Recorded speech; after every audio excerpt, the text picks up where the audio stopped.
பர்திமேயு சுவிசேஷ ஊழியங்கள் வழங்கும் நற்செய்தி நேரம். தேவ செய்தி பாஸ்டர் ஆர். அகஸ்டின். இந்த நாளில் உங்களோடு எப்போதும் போல மறுபடியும் சந்திக்கவும் தேவனுடைய வார்த்தையை சொல்லவும் ஆண்டவர் கொடுத்திருக்கிற இன்னும் ஒரு வாய்ப்புக்காய் ஸ்தோத்திரம். காரணம், ஒவ்வொரு நாளும் மனித வாழ்க்கையில் நாம் வாழ்நாளை தேவன் தருகிறார். ஏன்னா வேதம் சொல்லுது, யோபு புஸ்தகத்தில் 14ஆம் அதிகாரத்தில் 7ஆம் வசனத்தில் பார்க்கிறோம், ஒரு மரத்தை குறித்தாகிலும் நம்பிக்கை உண்டு. நிச்சயமாக உங்கள் ஊர்லேயும் எங்கள் ஊர்லேயும் சரி, எந்த ஊர்லனாலும் ஒரு மரம் இருக்கும், அதை குறித்து நம்பிக்கை உண்டு. நான் படிக்கிற காலத்தில் 1967 சிறுபிள்ளையாக இருக்கும்போது விளையாண்ட ஆலமரம் இன்னைக்கு வரைக்கும் இருக்குது. அப்படியே இருக்குது, ஒரு பாதிப்பு கூட. யோபு அன்னைக்கு சொல்லிட்டு போனார், இன்னைக்கு அது எனக்கு விளங்குது. ஒரு மரத்தை குறித்தாகிலும் நம்பிக்கை உண்டு. ஒருவேளை அது வெட்டி போடப்பட்டாலும் மண்ணிலே அதன் வேர் தரையிலே பழையதாக இருந்தாலும் கொஞ்சம் போல மழை பெஞ்சா அது என்ன செய்யும்? இளங்கிளை போல துளிர்க்கும். ஆனால் மனித வாழ்க்கையில் ஒவ்வொரு நாளும் கிடைப்பது தேவன் கிருபை. அதனால தான் எப்பவும் சொல்லுவேன், உங்களோடு சந்திக்க மறுபடியும் தேவன் ஒரு நல்ல தருணத்தை கொடுத்தார் என்று சொல்லுவேன். வாழ்நாளில் ஒவ்வொரு நாளும் நாம் எழுந்திருக்கும் போதும் சரி, படுக்கும் போதும் சரி, ஆண்டவரே உம்முடைய கரத்தில் ஒப்புவிக்கிறோம். தூங்கி எழுந்திருக்கும் போது மழை பெஞ்சிருந்தா கூட நமக்கு தெரியறதில்லை. நம்ம சொல்லுவோம், நல்லா தூங்கிட்டேன், ஒன்றுமே தெரியலம்போ. இந்த மனித வாழ்க்கை நிலையற்ற வாழ்க்கை. நிலையற்ற வாழ்க்கை நிம்மதியாக இருக்கிற இயேசு நமக்கு தருணங்களை கொடுக்கிறார். இந்த நாளில் அந்த தருணத்தை மறுபடியும் கொடுத்திருக்கிறார். அதற்காய் ஆண்டவருக்கு ஸ்தோத்திரம் செலுத்துகிறேன். இந்த நாளிலும் உங்களோடு ஒரு காரியத்தை நான் பேச வாஞ்சிக்கிறேன். ஏன்னா பல பேர் பல கேள்வியை கேட்டிருக்கீங்க. அன்றைக்கி ஒரு அம்மா கேட்டீங்க, கண்ணு இருக்கிறவங்க யார், கண்ணு இல்லாதவங்க யாருன்னு கேட்டீங்க. நல்ல கேள்வி, பதில் சொல்கிறேன். ஆனால் இன்றைக்கி அதை குறித்து உங்களுக்கு சொல்ல போகல. இன்றைக்கி சொல்ல போகிறது, ஆண்டவர் சொன்ன ஒரு அருமையான காரியத்தை உங்களோடு பேச வாஞ்சிக்கிறேன். உங்கள் வேதாகமம் எங்கே இருந்தாலும் சரி, தயவு செய்து கையிலே தேடி 1 யோவான் 3ஆவது அதிகாரத்திலே 12வது வசனத்தை மறக்காதீங்க.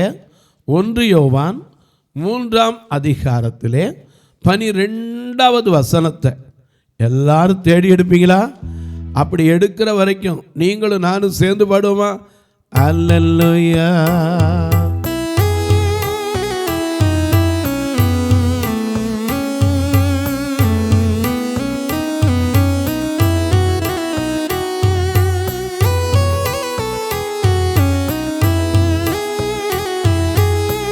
எதை நினைத்தும் நீ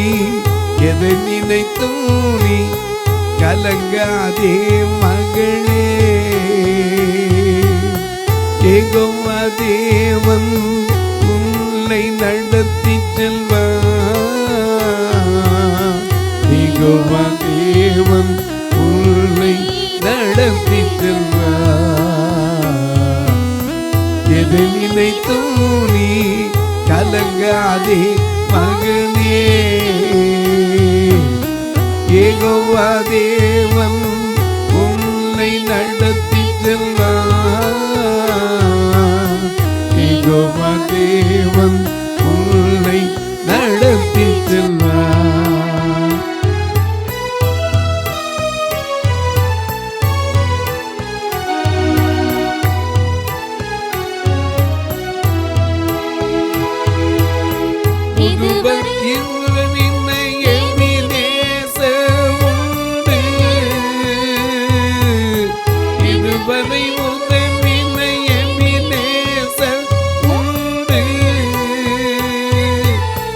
இனி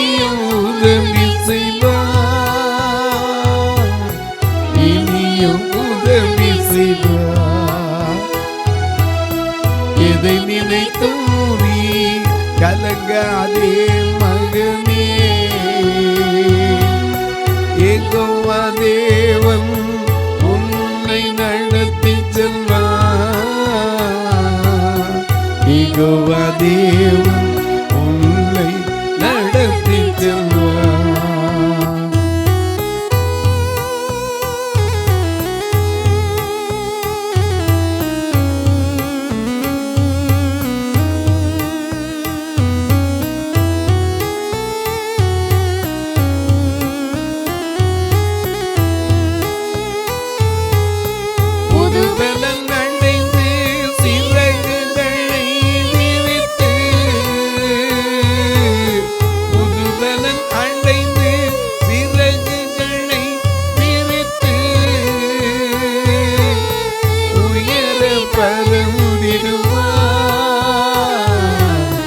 மடிந்து போவதில்லை, எதை நினைத்தும் நீ கலங்காதே மகனே, யெகோவா தேவன் உன்னை நடத்தி செல்வார். யெகோவா தேவன் உன்னை நடத்தி செல்வார்.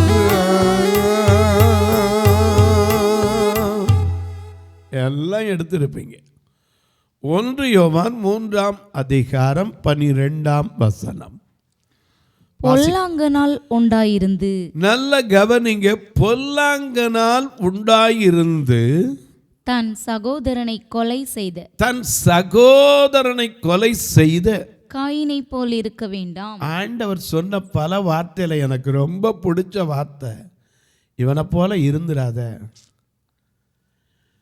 இவனை போல இருந்துராத. எவ்வளவு அருமையா ஆலோசனை சொல்றார் ஆண்டவர். சும்மா சொல்லுவாரா? நம்ம பிள்ளைகளாக இருக்கும்போது அம்மா அப்பா சொல்லியிருப்பாங்க, அவனோட சேராத, இவளோட சேர்ந்துடாத, ஏன்னா அவங்க கூடலாம் சேரக்கூடாது சொல்லுவாங்க.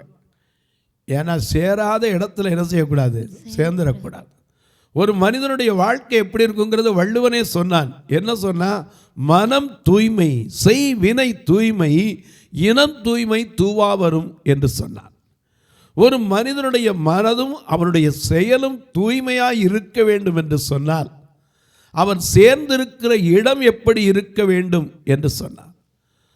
மனிதருக்கு அறிவை குறித்தும் சொன்னார். நிலம் எப்படி இருக்கோ அதை போல தண்ணி, அதை போல மனிதன் சேர்ந்திருக்கிற இடத்தை பொறுத்து தான் அறிவு என்று வள்ளுவன் சொன்னார். நிலத்தியல்வால் நீர்திரிந்தற்றாகும், மாந்தர்க்கு இனத்தியல்வதாகும் அறிவுன்னு சொன்னான். ஆனால் அதெல்லாம் தாண்டி ஒரு படி ஆண்டவர் யார் கூட சேரணும், யார் கூட சேரக்கூடாது, எங்கே இருக்கணும், எங்கே இருக்கக்கூடாது, எல்லாத்தையும் கற்றுக்கொண்டிருக்கார். எதில் நடக்கணும், எதில் நடக்கக்கூடாது, எல்லாத்தையும் நம்ம கற்றுக் கொடுத்திருக்கிறார். சங்கீதக்காரன் 1ஆம் சங்கீதத்தில் சொல்லுகிறான், துன்மார்க்கருடைய ஆலோசனையில் நடக்காதீங்க, பாவிகள் நிற்கிற வழியில கூட நின்றாதீங்க, பரியாசக்காரன் உட்கார்ற இடத்துல கூட உட்கார்ந்துடாதீங்க. இந்த 3 காரியத்தை சொன்னவன் எதில் இருக்கணும்? கர்த்தருடைய வேதத்தில் பிரியமாக இருங்க, இரவும் பகலும் அதில் தியானமாக இருங்க. நீங்கள் பாக்கியவானா மட்டுமல்ல, அவருடைய நிலைமை எப்படி இருக்கும்னா, நீர்க்கால்களின் ஓரமாய் நடப்பட்டு தன் காலத்தில் தன் கனியை தந்து இலை உதிராத இருக்கிற மரத்தை போல் இருக்கிறவன், அவன் செய்கிறதெல்லாம் வாய்க்கும் என்று சொன்னான். இந்த வேதம் ரொம்ப அழகான வேதங்க. ஏன்னா இதை குறித்து நமக்கு உட்காந்து படிக்கிறதுக்கு தான் நேரம் வேணும். இது காலம் கடந்து பேசுகிறது. ஆண்டவர் ஒரு மனிதனை குறித்து மிக தெளிவாய் சொல்லுகிறார், காயினை போல இருக்க வேண்டாம். என கண்வாலை சில காரியத்தில் எப்படி இருக்கணும் அப்படின்னு சொல்லி இருக்கிறார், எப்படி இருக்கக்கூடாதுன்னு வேதத்தில் சொல்லி இருக்கிறார். உதாரணமாக பாருங்கள், உபாகமங்களின் புஸ்தகத்தை உங்களுடைய வேதத்தில் திருப்பிக் கொள்ளுங்கள், 22ஆம் அதிகாரத்துக்கு திருப்பிக் கொள்ளுங்கள். நாம் எப்படி இருக்கக்கூடாதுங்கிறதுக்கு பல காரியங்களை நமக்கு அறிவுரையாக ஆலோசனையாக தேவன் எழுதி வைத்திருக்கிறார். உபாகமம் 22:1 வாசிங்க பார்க்கலாம். உன் சகோதரனுடைய மாடாவது, நல்ல கவனிங்க, அப்படித்தான் ஆரம்பிக்குதா? ஆமா, உன் சகோதரனுடைய மாடாவது ஆடாவது வழி தப்பி போகிறதை கண்டாயானால் அதை காணாதவன் போல இருக்கவே கூடாதான். எப்படியெல்லாம் இருக்கக்கூடாது, எப்படி இருக்கணும், நமக்கு வழிகாட்டுகிற ஒரு நல்ல புஸ்தகம் தான் இந்த வேத புஸ்தகம். அதனால தான் நாம் வேதத்தை குறித்து சொல்கிறோம். வேதம் வேதம் அரிய வேதம் என் தேவன் தந்தது. வேதம் அரிய வேதம் என் தேவன் தந்தது. உன்னை மாற்றும் புதிதாக்கும் உயர் நோக்கம் கொண்டது. வேதம் அரிய வேதம் என் தேவன் தந்தது. ஒரு மனிதனை மாற்றும் புதியவனாக்கும். அதனால ஒருவன் கிறிஸ்துவுக்குள் இருந்தால் புது சிருஷ்டி என்று 2 கொரிந்தியர் 5:17 வாசிக்கிறோம். நான் இதை குறித்து உங்களுக்கு ஒரு செய்தியை கொடுத்திருக்கிறேன். எனக்கு கண்பானோட எப்படி இருக்கணும், சாதாரண விஷயம், ஆடு மாடு. ஏன்னா இன்னைக்கு அநேகருடைய பிழைப்பு கூட ஜீவன்களை வச்சு, இந்த மிருக ஜீவன்களை வச்சு பிழைக்கிறவங்க ஏராளம் உண்டு. ஏன்னா ஆடு மாடு வச்சு உழைக்கிற கிராமங்களில் இன்றைக்கி எத்தனையோ பெண்கள் ஆடு மேய்க்கிறாங்க. அதில் இருக்கிற வருமானத்தை வச்சு குடும்பத்துக்கே நடத்துகிறதை பார்க்க எனக்கு ஒரு பெண் அடிக்கடி ஃபோன் பண்ணுவாங்க. எப்போ கேட்டாலும் சொல்லுவாங்க ஆடு மேய்ச்சிக்கிட்டு இருக்கேன்பாங்க. ஆனால் படிப்பை கேட்டால் பிஎஸ்சிம்பாங்க. நான் கேட்டேன் பிஎஸ்சி படிச்சுட்டு என்னம்மா ஆடு மேய்க்கிறீங்கன்னா, அதுவும் தொழில் தானேன்னாங்க. எனக்கு கண்பாருடைய ஆண்டவர் எப்படி இருக்கக்கூடாது, ஏன்னா அங்கே ஒரு மனுஷனையே சொன்னார். அதை குறித்து நான் உங்களுக்கு சொல்ல போகிறேன். அதுக்கு முன்னாடி நாம் எப்படியெல்லாம் இருக்கக்கூடாதுங்கிறதுக்கு அழகாக எழுதி வைத்தார். ஒரு மாடு சாதாரணமாக நினைப்போம், ஏன்னா நம்ம சொல்லுவோம் மாடு தானே அப்படிமோ. ஆனால் மாட்டுக்கு இருக்கிற உணர்வு கூட மனுஷனுக்கு இருக்கான்னு என்னால் சொல்ல முடியலை. எனக்கு கண்பானூர்லே ஒரு சின்ன உதாரணம் சொல்லுவேன். நான் முன்னாடி மதுரையில் இருக்கும் ஒரு நாய் வளர்த்தோம். வளர்க்கலை, அதான் வந்துச்சு, எங்களோட இருந்துச்சு. நாங்கள் ஏதாச்சும் அப்படி போகும்போது சாப்பாடை கொஞ்சம் போடுவோம், கூடயே நிற்கும். அது எங்களோட பழகி பழகி கண்ணு தெரியாதவங்க கம்பை தட்டிட்டு வந்தால் குலைக்காது.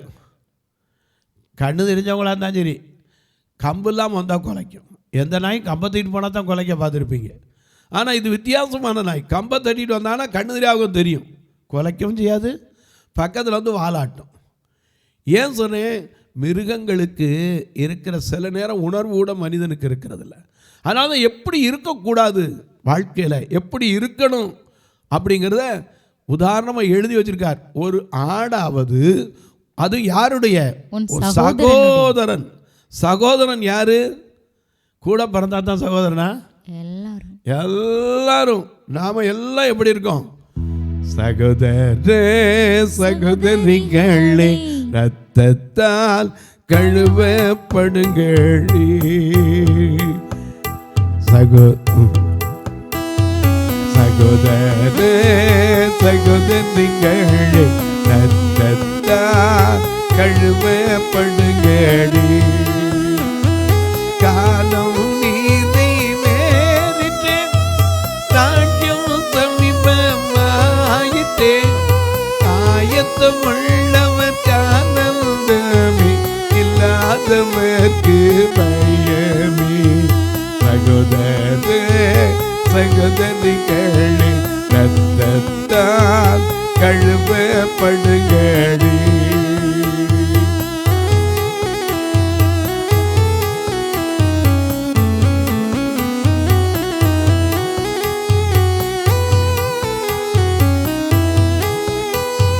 கல்வாரி மலை மேல் ஏறினார், கள்ளனை மன்னிக்க கோரினார், வல்லவராக மாறினார், நல்லேழு வார்த்தை கூறினார்.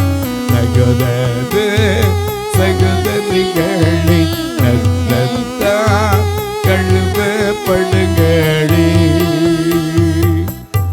சகோதரனை காரணமில்லாமல் பகைக்கிறவனுக்கு கூட கொலைபாதகன். ஆண்டவர் ஒரு பேரை வச்சிருக்கார், மனுஷ கொலைபாதகன். 1 யோவான் அதே 3:17 வாசிக்கிறோம். ஒரு உலக ஆஸ்தி எல்லாம் உடையவனாய் ஒருத்தன் இருந்தும் தன் சகோதரனுக்கு குறைச்சல் உண்டு என்று கண்டு தன் இருதயத்தை அடைத்துக் கொண்டால் அவனுக்குள் தேவ அன்பு நிலைத்திருக்குன்னு சொல்லவே முடியாது. கண்ட சகோதரத்தில் அன்பு கூறணும். ஏன்னா இந்த உலகத்துல வேதம் சொல்லுது, சகோதரர்கள் ஒருமித்து வாசம் பண்ணுவது எத்தனை இன்பமும் ஏற்றதுமாய் இருக்கிறது, அதில் ஜீவன் உண்டு, ஆசீர்வாதம் உண்டு. இன்னைக்கு அநேக நேரத்தில் சகோதரத்துவம், சகோதரனா என்னது, சக உதிரத்தில் பிறந்தவன் என்று சொல்லிக் கொள்கிறோம். அது இல்லைங்க. இயேசு இந்த உலகத்தில் நம்ம எல்லாம் சகோதரர்களா, மூத்தவருக்கு அண்ணனுக்கு அண்ணனா, அப்பாவுக்கு அப்பாவா, வழிகாட்டிக்கு வழிகாட்டியா, தாய்க்கு தாயா, தகப்பனுக்கு தகப்பனா. ஏன்னா அவரை எப்படி சொல்றோம், கருவறையில் சுமந்தத பார்த்தா உன்னை அம்மான்னு சொல்லணும். பாடுறோம்ல, கருவறையில் சுமந்தத பார்த்தா உன்னை அம்மான்னு சொல்லணும். உன் மேல சுமந்தத பார்த்தா உன்னை அப்பான்னு சொல்லணும். ஆற்று பந்தை தெற்று பந்தை பார்த்தா உன்னை அப்பா உங்க இரக்கத்தை உருக்கத்தை பார்த்தா உன்னை அப்பான்னு சொல்லணும். அப்பான்னு கூப்பிடணும், உன்னை அப்பான்னு சொல்லணும். அம்மான்னு கூப்பிடணும், அப்பான்னு சொல்லணும். அப்பான்னு எங்க அப்பான்னு இயேசு அப்பான்னு கூப்பிடத்த ஆசை. அப்பான்னு சொல்லவா, உன்னை அம்மான்னு கூப்பிடத்த ஆசை. அம்மான்னு சொல்லவா. எப்படி கூப்பிடுறது? தகப்பனுக்கு தகப்பன் தாய். ஏன்னா ஒரு பக்கம் சொல்றாரு, ஒரு தாய் தேற்றுவது போல தேற்றுவேன். ஒரு பக்கம் சொல்றார், தகப்பன் தன் தோளில் சுமப்பது போல. மிக அழகா உபாகமம் 1:31 வாசிக்கிறோம், ஒரு பிள்ளையை தகப்பன் சுமந்து கொண்டு போவது போல அவர் சுமந்து இருக்கிறார். எதுக்கு ஒப்பிடுறது? ஏசாயாவில் சொல்றாரு, ஸ்திரியானவள் தன் கற்பத்தின் பிள்ளைக்கு இறங்காமல் தன் பாலகனை மறப்பாளோ, அவளே மறந்தாலும் நான் உன்னை மறப்பதில்லை. எனக்கு அன்பானவளே, அவரை தாயா தகப்பனா பார்க்கிறதா. ஏன்னா ஒரு பக்தன் பாடினா, உள்ளத்தில் உள்ள என் பரமா எனக்கு உன்னருள் வெள்ளத்தை ஈவாய், கள்ளமில்லாத உன் மனத்தால் காலையும் மாலையும் தொழுவேன். தாயும் தகப்பனும் நீயே, கல்வி தந்துதவும் குரு நீயே, நோய் தவிர வைத்தியன் நீயே, என்னை நோய்கள் வராமல் காப்பாயேன்னார். எனக்கு அன்பானவர்களே, அவரை எந்த நிலையில் வச்சு பார்க்கலாம். ஆனால் இங்கே சொல்கிறாரு, எப்பா நீங்கள் இப்படி இருந்துடக்கூடாதுப்பா. தகப்பன் தான் பிள்ளை எப்படி இருக்கணும் எப்படி இருக்கக்கூடாது அவருக்கு தெரியும். அதனால தான் நமக்கு எழுதி கொடுத்துட்டு போயிருக்காரு. இது சட்ட புஸ்தகம் மாதிரி. ஒரு ஆடு அல்லது ஒரு மாடு யாருடையது? ஒரு சகோதரன். அந்த அவனுடைய ஆடாவது மாடாவது வழி தப்பி, வாசிங்க, வழி தப்பி போகிறதை கண்டாயானா. பெரும்பாலும் மாடு ஆடு தப்பி போகவே போகாது. எப்போவுமே பாருங்க, அது கரெக்டாக வீடுக்கு போய் சேர்றதுல அதை போல ஒன்று கிடையாது. ஏன்னா ஒரு சமயத்தில் ஒருத்தர் நாயை கொண்டு இன்னொரு இடத்துல விற்றுட்டு வந்தார். கிட்டத்தட்ட ஒரு 50-60 கிலோமீட்டர் தள்ளி கொண்டு விற்றுட்டு வந்தார். அது 3ஆவது நாள் இங்கே வந்துருச்சு. அவன் விற்றவன் கேட்குறான், என்னையா நாய் ஓன்ட்டே வந்துருச்சுங்கிறான். நன்றியுள்ள பிராணி. அதுகளுக்கு அறிவு நம்மளோட மிக மிக ஜாஸ்தின்னு தான் சொல்லணும். ஏன்னா ஐயா, நன்றி உள்ள ஒரு உணர்வு அதுக்கு உண்டு. அதனால தான் பாருங்கள், ஒவ்வொருடைய நன்றி, நாயினுடைய நன்றி எதில் இருக்குது? அதனுடைய வாலில் இருக்குது. பசுவனுடைய நன்றி எதில் இருக்குது? பாலில் இருக்குது. குதிரையினுடைய நன்றி எதில் இருக்குது? அதன் முதுகில் இருக்கிறது, சுமக்கிறது. எனக்கு கண்வாடே ஒவ்வொன்றுக்கு நன்றி இருக்குங்க. உலகத்தில் மனிதன் ஒருவன் தான் நன்றி சொல்லணும். வேதத்தை கொஞ்சம் யோசிச்சு பாருங்க. எவ்வளோ அழகா, எப்படி இருக்கக்கூடாது, எப்படி இருக்கணும். ஒரு சகோதரனுடைய மாடு அல்லது ஆடு, இதை பார்த்து நம்ம அற்பமாக சொல்லுவோம், மாடு தானே அப்படிமோ. மாட்டுக்கு இருக்கிற ஒரு உணர்வு மனிதனுக்கு இருக்கா என கேட்பாப்பேன். ஏன்னா வளர்த்தவனை அதுக்கு தெரியும். போன வருஷம் ஜல்லிக்கட்டில் ஒரு மாடு ஓடி யாராலையும் அடக்க முடியலை. ஒரு சின்ன பெண், ஒரு 15, 16 வயசு 17 வயசுக்குள்ளே இருக்கும், அவள் தான் அந்த மாட்டை கொண்டு வந்திருந்தா. அந்த மாட்டினுடைய உரிமையாளர் இழப்பா அந்த மாடை பிடிங்கன்னு ஒன்று ஒருத்தராலே அடக்க முடியலை. ஆனால் அந்த பெண் வேறு ஒன்றுமே சொல்ல, லட்சுமிக்கு வா அப்படி, அவ்வளோதான். அது அப்படியே என்னமோ நாய்க்குட்டி மாதிரி போய் சுருண்டு பக்கத்தில் நின்றுச்சு. ஏன்னா அதுக்கு எஜமான் விசுவாசம் உண்டு. அதனால தான் வேதம் சொல்லுது, மாடு தன் எஜமானையும் கழுதை தன் ஆண்டவனுடைய முன்னனையும் அறியும், என் ஜனமோ அறிவும் கிடையாது, உணர்வும் கிடையாது. எப்படி வாழணும் இந்த வேதம் நமக்கு சொல்லி கொடுக்குது. ஒரு சகோதரனுடைய ஒரு மாடாவது ஆடாவது வழி தப்பி போக கண்டாயானால் அதை காணாதவன் போல என்ன செய்யக்கூடாது, இருக்கக்கூடாது. என்ன செய்யணும்? அடுத்த செய்தியில் உங்களுக்கு சொல்கிறேன். தொலைக்காட்சியில் பார்க்கிற என் அன்பு மக்களே, இந்த நிகழ்ச்சியை நாள்தோறும் பார்க்குறீங்க, கேட்குறீங்க, பரவசம் அடைகிறீங்க, ரொம்ப நல்லது. கேட்கிறதோடு விட்டுறாதீங்க. ஒரு வார்த்தை ஜெபம் பண்ணுங்க. இந்த ஊழியத்துக்காக ஜெபம் பண்ணுங்க. இந்த ஊழியத்தில் எந்த ஒரு வெளிநாட்டு பணத்தையும் நம்பி இல்லை, எந்த ஒரு மனுஷனையும் நம்பி இல்லை, கர்த்தருடைய வார்த்தையை நம்பி நான் நிற்கிறேன். நீங்கள் என் முன்னாடி வந்து நின்னா கூட கருப்பா சிகப்பா உயரமா குள்ளமா ஆனா பெண்ணா, ஐ cannot able to identify yourself without your voice. உங்களுடைய சத்தம் இல்லாமல் என்னால் ஐ cannot able to recognize whether male or female, பெண்ணா ஆனான்னு கூட கண்டுபிடிக்க முடியாது. இதன் மத்தியில் தேவனுடைய வார்த்தையை சொல்லி அதை வச்சு 2 பார்வையற்ற மக்களுக்கு சபை, மதுரையில் ஒன்று, திருநெல்வேலியில் ஒன்று. இந்த 2 சபையில் நீங்கள் ஒரு நாள் எப்போமாவது time கிடச்சுன்னா, whenever you have a leisure time, will you please come and participate in our worship. வாங்க, வந்து கலந்து கொள்ளுங்க. வர்றதுக்கு முன்னாடி ஃபோன் பண்ணுங்கள், நானே உங்களை வந்து கூட்டிகிட்டு வரேன். ட்ரெயினில் வந்தாலும் சரி, பஸ்ஸில் வந்தாலும் சரி, வந்து பாருங்கள். கர்த்தர் ஏவினால், கட்டாயம் அல்ல, விசனம் அல்ல. உங்களுக்கு கர்த்தர் ஏவுதல் கொடுத்தா செஞ்சால் போதும். எத்தனையோ காரியங்கள் இன்றைக்கி செய்யப்படலை. மதுரையில் பெண்களை தங்க வைக்கிறதுக்கு வயதான பார்வையற்ற பெண்களை தங்கி, அவங்க வயதான காலத்தில் சொந்தங்கள் கைவிட்டாலும் ஆண்டவர் தள்ளிவிட்ட யாரையும் சேர்த்துக்கிறாங்க. யோவான் 9ஆம் அதிகாரத்தில் நீங்கள் 34, 35 பார்த்தீங்கன்னா, ஒரு கண்ணு தெரியாமல் கண்ணு தெரிஞ்ச உடனே அவன் போய் இயேசு எனக்கு கண்ணை கொடுத்தான்னு சொன்னாக்கா அவனை தள்ளி விட்டாங்க. அவர் உடனே அவர் தன்னிடத்தில் அவர் கேட்டார், நீ தேவனுடைய குமாரன் விசுவாசிக்கிறான்னு கேட்டார். விசுவாசிக்கிறேன் ஆண்டவர் என்ன. ஏன்னா யாரை தள்ளினாலும் அவர் சேர்த்து கொள்ளுகிற தேவன்.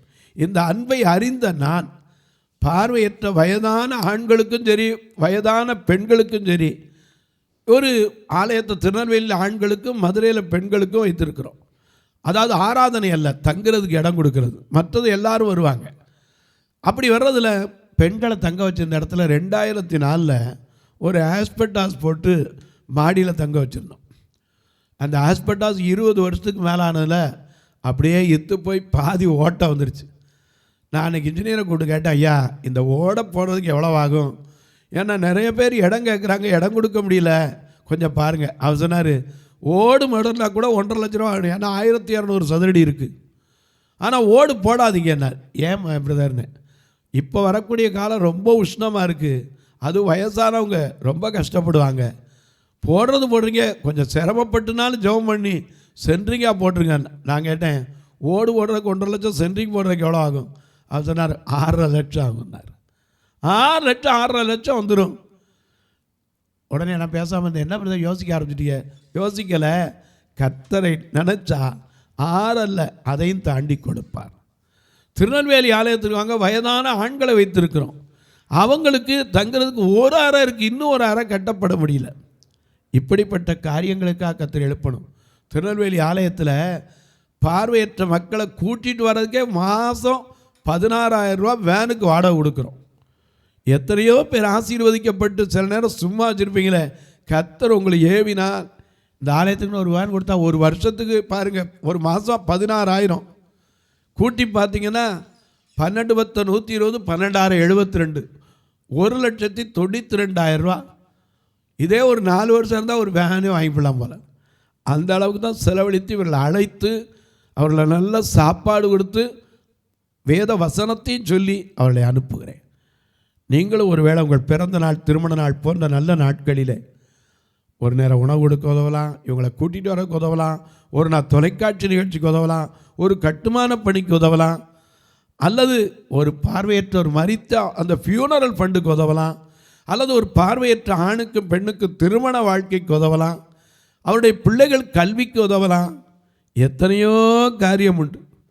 நீங்கள் கேட்பீங்க, நாங்கள் தூரத்தில் இருக்க பிரதர், எப்படி உதவுறது? கொஞ்சம் எங்களுக்கு வழிகாட்டுங்களை சொல்லுங்களேன். நீங்கன்னா இதில் 2 நம்பர் வந்துக்கிட்டே இருக்கும். இந்த 2 நம்பர்லேயும் ஜிபே, ஃபோன்பேலாம் உண்டு. ஒருவேளை ஐயா நான் சுவிசேஷ பணிக்காக மட்டுமே கொடுக்க வாஞ்சிக்கிறேன்னு சொன்னால் என்கிட்ட கேளுங்க. அதுக்குன்னு ஒரு நம்பர் இருக்குது, gospel ministry for blind foundation. எனக்கு ஐயா நான் கணக்குக்கு வைக்கணும் அப்படின்னு சொல்லுவீங்கன்னா அதற்கும் ஒரு நம்பர் இருக்கிறது, 8438852500. இந்த நம்பரில் பார்த்தீங்கன்னா பர்த்திமேயு பார்வையற்றோர் சேரிட்டபிள் ட்ரஸ்ட்டுன்னு இருக்கும். இதன் வழியாகவும் நீங்கள் உதவலாம். ஆனால் திரும்ப சொல்வேன், கட்டாயமல்ல, விசனமாயல்ல. உங்கள் ஜெபக்காரியம் எது இருந்தாலும் சரி, காலை 10லேருந்து 5க்குள்ளே தாராளமாக சொல்லலாம். இப்போ உங்களுக்காக ஜெபிக்கட்டுமா? நல்ல பிதாவே, நன்றியோடு துதிக்கிறோம் சுவாமி. வாழ்வதற்கு வழிகாட்டுகிற தெய்வம். இப்படித்தான் வாழணும், இப்படித்தான் இருக்கணும், இதை செய்யணும், இதை செய்யக்கூடாது, எல்லாவற்றையும் எங்களுக்கு எழுதி கொடுத்திருக்கிற அன்பின் தெய்வமே, நாங்கள் வழி தப்பி திரிந்த எங்களை வாழ்வு தந்த நாயகா, வாழ்நாளெல்லாம் உமக்காய் நாங்கள் வாழ என்ன எங்களை அர்ப்பணிக்கிறோம் சுவாமி. இந்த நாளில் இந்த நிகழ்ச்சியை பார்த்து கொண்டிருக்கிற அன்பு பெரியோர், சிறியோர், பிள்ளைகள் ஒவ்வொருவருக்காய் ஜெபிக்கிறேன். திருமண நாளை, பிறந்த நாளை நினைவு கூறுகிற பிள்ளைகளுக்காய் ஜெபிக்கிறேன். சுகவீனம் பலவீனத்தில் இருப்போருக்காய் ஜெபிக்கிறேன். தனிமையில் ஆறுதலற்று இருப்போருக்காய் ஜெபிக்கிறேன். வியாதி படுக்கையில் கண்ணீர் வடிப்போருக்காய் ஜெபிக்கிறேன். கடன் பாரத்தினாலே சோர்ந்து வீட்டுக்குள்ளே முடங்கி கிடக்கிற மக்களுக்காய் ஜெபிக்கிறேன். ஆண்டவர் ஒவ்வொருவருடைய மன விருப்பங்களையும் சங்கீதம் 20:4 நிறைவேற்றும். இயேசுவின் நாமத்தில் ஜெபிக்கிறேன் நல்ல பிதாவே, ஆமென். சபை ஆராதனை ஞாயிறு காலை 10 மணி முதல் 12 மணி வரை. இடம் பர்திமேயு சுவிசேஷ ஆலயம், அன்னை சத்யா நகர், இளமனூர் அஞ்சல், சக்கிமங்கலம் வழி, மதுரை மாவட்டம். பின்கோட் 625201 மற்றும் பர்திமேயு சுவிசேஷ ஜெப வீடு, flat number 107, Eden garden, Muthur, Tirunelveli. Pincode 627011. சிறப்பு உபவாச கூட்டம் ஒவ்வொரு மாதமும் 2வது சனிக்கிழமை காலை 10 மணி முதல் 1 மணி வரை நாகர்கோவில் YMCA ஹாலில் வைத்து நடைபெறுகிறது. மற்றும் ஒவ்வொரு மாதமும் 4வது சனிக்கிழமை காலை 10 மணி முதல் 1 மணி வரை திருநெல்வேலி புதிய பேருந்து நிலையம் அருகில் உள்ள கிரேஸ் ஹாலில் வைத்து நடைபெறுகிறது. எங்கள் எல்லா ஆராதனைகளிலும் கலந்து கொண்டு தேவனை மகிமைப்படுத்த அன்பாய் அழைக்கிறோம். உங்கள் உதாரத்துவமான காணிக்கைகளினால் இவ்வூழியத்தை தாங்க விரும்பினால் R Augustine, account number 5021364331, IFSC code IDIB 000B066, Indian bank, BP Kulam, Madurai. GPay number 9842181917, BGM ministries மற்றும் 9442559772, பிளைண்ட் மினிஸ்ட்ரீஸ் அகஸ்டின். உங்கள் தொடர்புக்கு பாஸ்டர் ஆர் அகஸ்டின், பர்திமேயு சுவிசேஷ ஊழியங்கள், நாகமலை, புதுக்கோட்டை, மதுரை 625019. தொலைபேசி எண்கள் 9842181917 மற்றும் 9442559772. கர்த்தர் தாமே உங்களை ஆசீர்வதிப்பாராக.